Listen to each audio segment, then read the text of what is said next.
নমস্কার বন্ধুরা, আমি কণিকা তোমাদের কাছে চলে এলাম। সবাইকে শুভ সকাল। আজকে অ্যাকচুয়ালি দেখো সকাল থেকে প্রচণ্ড বৃষ্টি হচ্ছে। আমি তোমাদেরকে একটু দেখাই।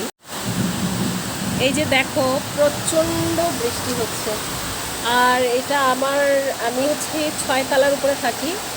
এটা দেখো যে রাস্তা দূরে, রাস্তায় দেখো জল জমে গেছে। ঠিক আছে, যে একটা রিক্সাও আসছে। আমার এখানে একটা তুলসী গাছও আছে, আমি তো দেখাই এখানে। এটা আমাদের পিছনে, এটা একটা ঝিল।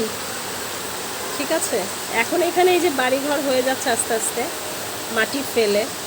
এই আর প্রচণ্ড বৃষ্টি হচ্ছে। তো বন্ধুরা আজকে সকাল থেকে বৃষ্টি। ঠিক আছে, তো আমি চিন্তা করলাম তোমাদের সাথে বৃষ্টিটা একটু শেয়ার করি। আর আমি অ্যাকচুয়ালি উঠেছি অনেক সকালে। আমার অলমোস্ট সকাল 6টার 6টা না 5টার ভিতরে ঘুম ভেঙে যায়, সে যখনই ঘুমাই আমি। তো সকালবেলা ঘুম থেকে উঠে একটু গানের প্র্যাকটিস করলাম। তারপরে অনেকগুলো ফোন আসছিল, ফোনে কথা বললাম। ইন্ডিয়াতে আমার মা আবার ইন্ডিয়াতে থাকে, তো ওদের সাথে কথা বললাম। তারপরে আমার বড় মামার সাথে কথা বললাম।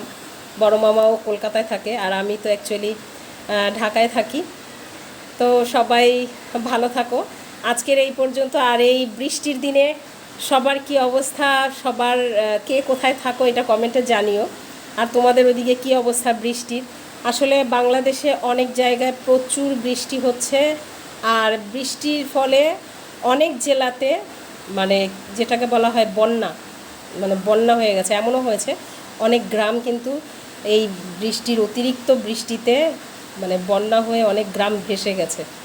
তো আমরা সবার জন্য সবাই আমরা ঈশ্বরের কাছে প্রার্থনা করব যে সবাই ভালো থাকুক, সবাইকে ভালো রাখুক উপরওয়ালা। তো আমরা সবাই মিলে সবার জন্য প্রার্থনা করব। তো আজকের ব্লগটা এইখানেই শেষ করছি। নেক্সটে আবার দেখা হবে। সবাই অনেক ভালো থাকো। Love you.